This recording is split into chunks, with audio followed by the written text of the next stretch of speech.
Halo Sobat Militer, apa kabar kalian? Semoga sehat selalu. Dampak bagi Indonesia jika China dan Amerika Serikat perang di Laut China Selatan.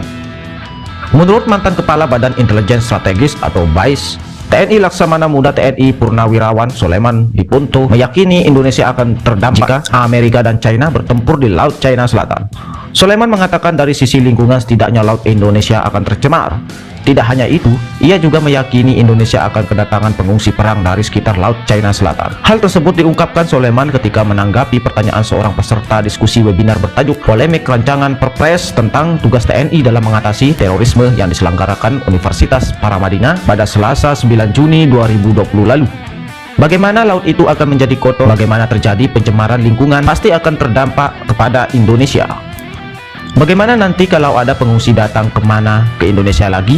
Kita ingat bagaimana kasus Pulau Galang yang penuh dengan pengungsi, sehingga apa yang akan terjadi dengan Laut China Selatan pasti akan terdampak kepada Indonesia, kata Soleman. Diberitakan sebelumnya situasi di kawasan Laut China Selatan kembali memanas. Baru-baru ini Shandong, kapal induk pertama yang China buat di dalam negeri, melakukan uji coba laut pada 22 Mei lalu. CCTV melaporkan pandemi virus corona menghambatnya untuk turun ke laut.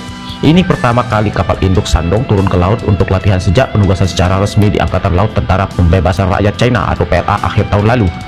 Melansir South China Morning Post, CCTV, lembaga penyiaran negara China, tidak mengungkapkan lokasi pasti dari uji coba laut kapal induk Shandong.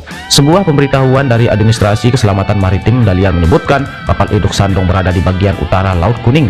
Pada siaran CCTV menunjukkan 7 Seayang J-15 di atas kapal induk Shandong serta latihan, take off, dan landing jet tempur berjulukan hiu terbang tersebut. China secara resmi menugaskan Shandong ke Angkatan Laut PLA dalam sebuah upacara yang Presiden Xi Jinping hadiri setelah lebih dari 18 bulan uji coba laut. Nama Shandong pemerintah China ambil dari provinsi di timur laut negeri Tembok Raksasa. Sementara dari Amerika juga telah mengerahkan armada kapal selam dalam operasi tanggap darurat di wilayah Pasifik Barat di tengah meningkatnya ketegangan hubungan dengan China. Pengerahan kapal laut selam tersebut untuk mendukung kebijakan bebas dan terbuka di kawasan Indo-Pasifik. Tujuannya adalah untuk melawan operasi China di Laut China Selatan. Untuk itu, Amerika Serikat mengerahkan 7 kapal selam, termasuk 6 kapal selam yang berbasis di Guam, USS Alexandria yang berbasis di San Diego, dan beberapa kapal berbasis di Hawaii akan bergerak dalam satu armada perang. Komandan Subpasukan Pasifik Laksamana Muda Black Converse mengatakan, operasi ini merupakan demonstrasi kesediaan mereka untuk membela kepentingan dan kebebasan navigasi di bawah hukum internasional.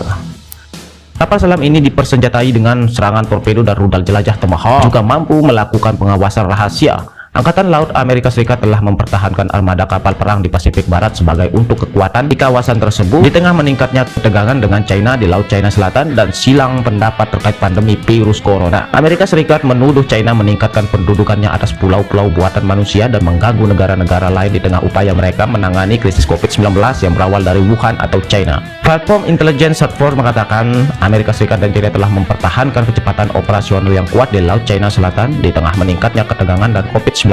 Menteri Pertahanan Amerika Serikat Mark Esper menuduh Beijing meningkatkan kampanye disinformasi untuk mengalihkan kesalahan atas virus dan melindungi citranya.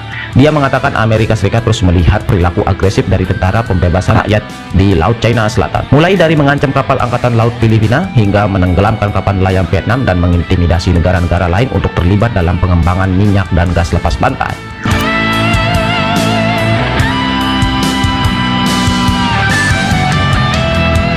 Esper mengatakan 2 kapal Amerika Serikat menyelesaikan kebebasan operasi navigasi di Laut China Selatan minggu sebelumnya untuk mengirim pesan yang jelas ke Beijing bahwa kami terus melindungi kebebasan navigasi dan perdagangan untuk semua negara besar dan kecil.